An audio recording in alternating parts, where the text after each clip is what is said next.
Good evening students. आपसे अभी तक हमने बात की political science 12th class chapter 1 के पार्ट 1 में कोल्ड वॉर एरा के बारे में।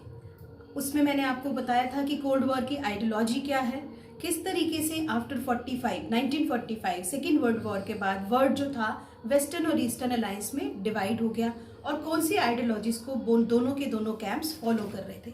साथ ही मैंने आपसे बात की थी कि क्यूबन मिसाइल क्राइसिस और डिफरेंट अरीनास कौन कौन से थे जहां पर एक स्मॉल बेस पर दोनों अलायंसेस के बीच में कन्फ्रंटेशन भी हुई, लेकिन एक लार्ज स्केल मैसेकर या लार्ज स्केल किलिंग हमें नजर नहीं आती। वो बात अलग है कि हमें दूसरी तरफ कॉन्ट्राडिक्शन में आर्म रेस नजर आ रही थी जहां पर एक स्टॉक तैयार किया जा रहा था न्यूक्लियर वेपन्स का।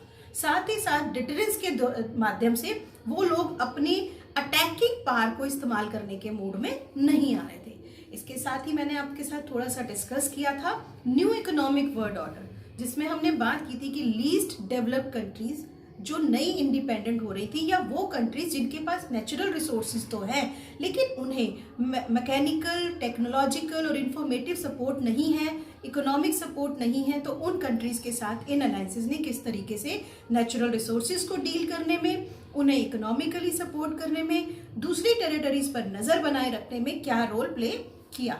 आज मैं आपसे डिस्कस करने जा रही हूँ सेकेंड पार्ट। वहां पर हम ये डिस्कस करेंगे कि ईस्टर्न अलायंस और वेस्टर्न अलायंस किस तरीके से इन दोनों को अडेप्ट करके या इन दोनों में से किसी एक में भी एंट्री ना लेकर कौन सी आइडियोलॉजी वर्ल्ड में डेवलप हो रही थी। इसके लिए हमें सबसे पहले नजर आता है 1947 में इंडिया की इंडिपेंडेंस का।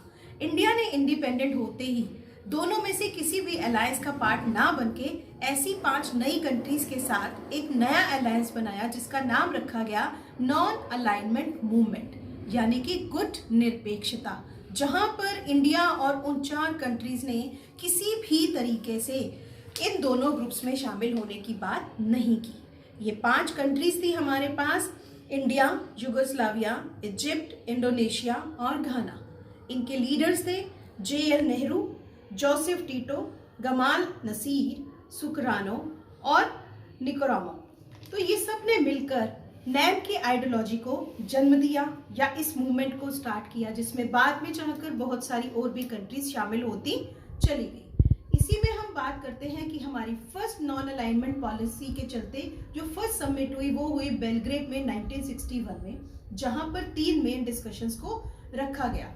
वो डिस्कशंस थे cooperation among these countries, cold war tension arenas को समझना, और third dramatic entry of many newly independent countries जो अफ्रीका से बिलोंग करती थी और दूसरे इंटरनेशनल एरिनास में शामिल थी और वो नॉन अलाइनमेंट मूवमेंट का पार्ट बनना चाह रही थी। इस समिट में जब शामिल हुए थे तो वो उस समय थे 25 देश, लेकिन बाद तक लास्ट तक आते आते 2006 में इसके अंदर 116 मेंबर्स शामिल हो चुके हैं। नॉन अलाइनमेंट मूवमेंट स्टार्ट होने के बाद हमें फर्स्ट समिट इसकी नजर आती है बेलग्रेड में 1961 में, जहां पर शामिल 25 देशों के लोगों ने मिलकर, 25 मेंबर्स ने मिलकर डिस्कस किया इन 3 मेन पॉइंट्स को। पहला डिस्कशन था cooperation among these countries, second cold war tensions and arenas, because these were the areas which were not only the part of western countries.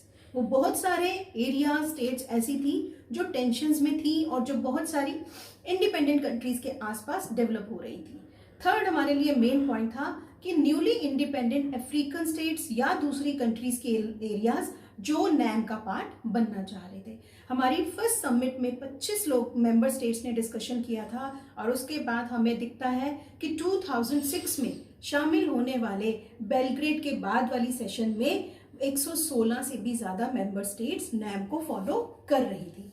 Next point हमारा आता है NAM की policy को discuss करना। यहाँ पर मैं आपको एक बहुत चीज अच्छे से क्लियर करना चाहूंगी कि नैम का मेन एजेंडा सिर्फ ये नहीं था कि वो अलायंसेस से दूर रहना चाहते हैं, ये कोई आइसोलेशनिज्म की पॉलिसी नहीं थी, बट यहाँ पर क्या था कि इंडिविजुअली इंडिया और बाकी कंट्रीज USSR या बाकी यूरोपियन कंट्रीज के साथ इंडिविजुअल बेस पर डिप्लोमेटिक रिलेशंस डेवलप करना चाहते थे, ना कि किसी एक प्रेशर ग्रुप का पार्ट बनकर। इसको कहीं से भी हम ये नहीं मानेंगे कि ये कंसर्न नहीं था इस बात से या इंडिया किसी भी तरह वर्ल्ड पॉलिटिक्स में शामिल नहीं होना चाहता था।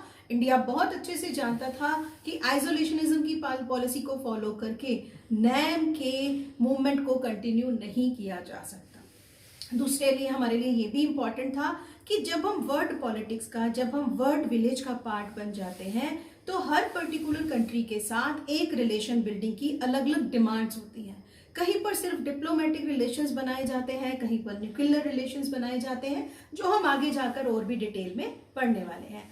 India and cold war era के टाइम पर हमें ये चीजें समझनी पड़ेंगी कि it was not only about the stay away from alliances, the second part it is also raised voice against newly decolonised countries, कि जहां पर किसी भी तरीके से वो किसी अलायंस का पार्ट ना बने, तो इंडिया ने इसकी जिम्मेवारी ले रखी थी। यहाँ पर एक चीज और अच्छे से समझनी पड़ेगी कि जितने भी इंटरनेशनल डिसीजंस, न्यूक्लियर वेपन्स को लेकर डिसीजंस आ रहे थे या सुपर पावर्स के बीच में बैलेंस बताने की बात आ रही थी, वहां नॉन अलाइनमेंट मूवमेंट एक बहुत इंपॉर्टेंट रोल प्ले कर रही थी। इंडिया की पॉलिसी में कहीं से भी अनप्रिंसिपल्ड या इनकंसिस्टेंट हमें नजर नहीं आता। पूरी तरह से ये रिजॉल्व करने की कोशिश की जा रही थी कि जितनी भी पुअर और स्मॉल कंट्रीज हैं जिनको इकोनॉमिकली या डेवलपमेंट के लिए सपोर्ट सिस्टम चाहिए, वो वर्ल्ड से ही मिल सकता था, इंडिविजुअली वो अपने आप नहीं ले पा रही थी। तो ऐसे में नॉन अलाइनमेंट मूवमेंट का पार्टिसिपेशन एक रेलिवेंट पॉइंट दिखा रहा था।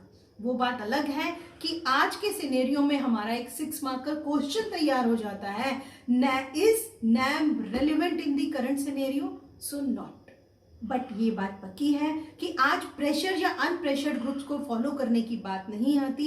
It's only about the individual matter for discussion about diplomatic, politically, economically और military relations. So students, this is the end of the chapter. After doing this chapter, you will get many words which are for the 1 marker. You will get many words which are for the agreements, and you will get the comparison between Western and Eastern alliance and ideologies policies. So students, keep watching our videos. We are going to give you more videos like this. Thank you.